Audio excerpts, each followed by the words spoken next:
Este destul de complicat să evaluăm și să selectăm companiile în care urmează să investim.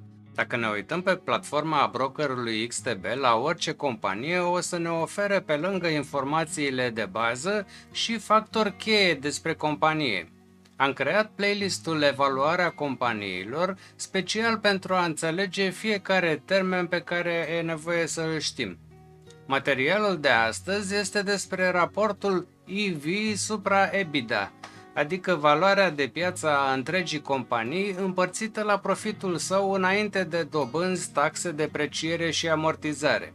Este un multiplu de evaluare utilizat pentru a măsura valoarea unei companii. Acesta este folosit frecvent în analiza financiară pentru a compara valoarea unei companii cu performanța sa operațională. Vă salut! Sunt Cătălin Iamandi și mă ocup cu grafică și investiții. Aș vrea să vă cunosc mai bine. Cât timp rulează intro, vă rog să-mi lăsați un comentariu. În ce preferați să investiți? Acțiuni individuale, ETF-uri, cripto, fonduri mutuale sau titluri de stat?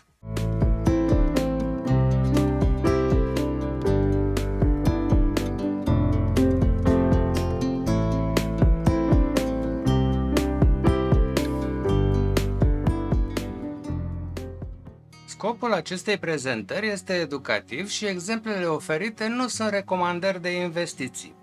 Haideți să revenim la subiectul de astăzi. Raportul financiar EV/EBITDA este un fel de preț pe câștig utilizat pentru a vedea valoarea unei companii. Este un indicator cheie pentru investitori și analiști, deoarece oferă o imagine clară asupra performanței unei companii și a atractivității sale ca investiție.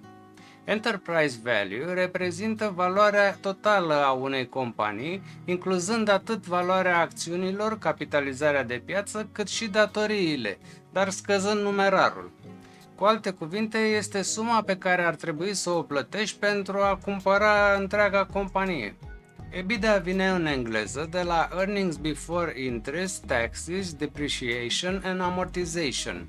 Este un indicator al profitabilității unei companii care măsoară profitul înainte de a lua în calcul cheltuielile cu dobânzile, impozitele, amortizarea și deprecierea. Vorbim despre o măsură a fluxului de numerar operațional al unei companii. Raportul EV/EBITDA permite compararea valorizării a două sau mai multe companii din aceeași industrie, indiferent de cât de multă datorie au. De asemenea, oferă o imagine a eficienței operaționale a unei companii, deoarece elimină impactul deciziilor financiare, cum ar fi luarea de credite, și al factorilor contabili, cum ar fi amortizarea. Raportul EV/EBITDA este utilizat pentru a determina dacă o companie este supraevaluată sau subevaluată în raport cu competitorii săi. Un raport EV/EBITDA mai mic indică faptul că o companie este mai ieftină în raport cu profitabilitatea sa. Cu alte cuvinte, investitorii plătesc mai puțin pentru fiecare unitate de profit operațional.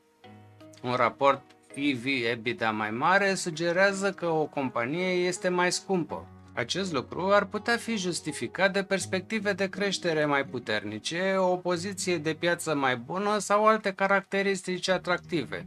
Raportul EV/EBITDA trebuie întotdeauna interpretat în contextul industriei și al ciclului economic. De exemplu, companiile din sectorul tehnologic tind să aibă rapoarte EV/EBITDA mai mari decât companiile din sectorul industrial, deoarece investitorii se așteaptă la o creștere mai rapidă și la profituri mai mari pe termen lung. Se poate spune de asemenea că EV/EBITDA arată numărul de ani pe care i-am petrece pentru a plăti întreaga valoare a unei companii, acțiuni plus datorie, cu profitul recurent EBITDA pe care îl generează dacă ar rămâne constant. Această interpretare se bazează pe ipoteza că EBITDA rămâne constant în timp, ceea ce în realitate este puțin probabil. Factorii economici, concurența și alte evenimente pot influența profitabilitatea unei companii. Se consideră că rapoartele normale EV/EBITDA au valori între 6 și 9, deși spre deosebire de PE ratio, există mai multă variație între companii și sectoarele de activitate. Cu toate acestea, la fel ca în cazul altor multipli, trebuie să se țină cont de media EV/EBITDA a ultimilor ani. Cu un rezultat scăzut al raportului, semnalul este că acțiunile companiei pot fi ieftine, în timp ce un rezultat peste se poate interpreta că probabil acțiunile companiei sunt scumpe. Haideți acum să comparăm Apple cu Samsung, pentru că ambele companii sunt giganți tehnologici care concurează pe mai multe piețe, inclusiv cea a smartphone-urilor, a dispozitivelor portabile și a serviciilor. În ciuda competiției directe, cele două companii au modele de afaceri distincte. Apple se concentrează pe produse premium și pe un ecosistem integrat, în timp ce Samsung are o gamă mai largă de produse și o abordare orientată către piața de masă.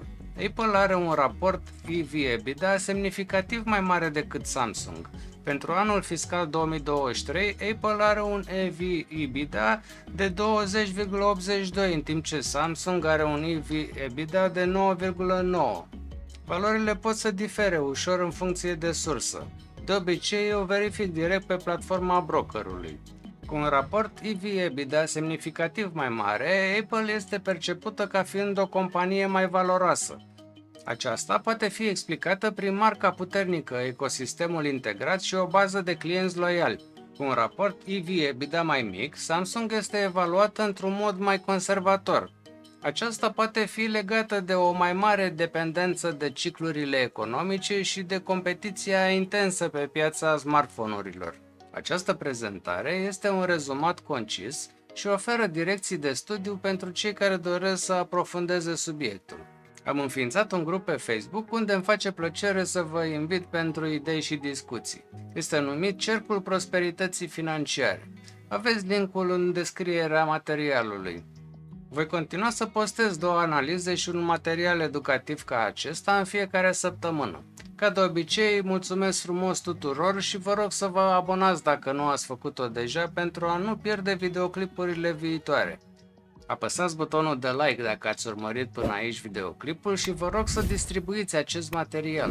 Activați clopoțelul pentru a fi notificați atunci când postez un episod nou. Vă încurajez să vă înscrieți în baza de date pentru a primi pe mail update-uri. Linkul este în descriere sau puteți scana acest cod QR care apare pe ecran. În continuare, vă invit să vedeți acest episod despre ce este factorul beta și cum putem compara companiile în funcție de el.